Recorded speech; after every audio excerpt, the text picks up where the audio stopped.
Hello everyone, welcome back to a new video of Quick Guide. Today in this video I'm going to show you how you can create a public profile on Snapchat. Watch the video till the end and don't forget to subscribe to our channel by hitting the subscribe button. Also press the notification bell icon so that YouTube will notify you whenever we post a new video. Now, to create a public profile on Snapchat, firstly open your Snapchat application. Click on the profile icon at the top right corner of the screen.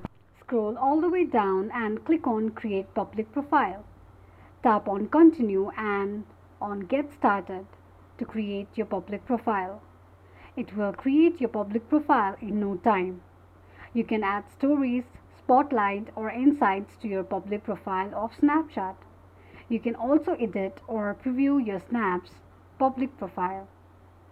To add a story on your public profile, click on New Story.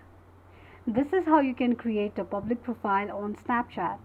If you have any thoughts or queries, let us know in the comment section. Thank you so much for watching.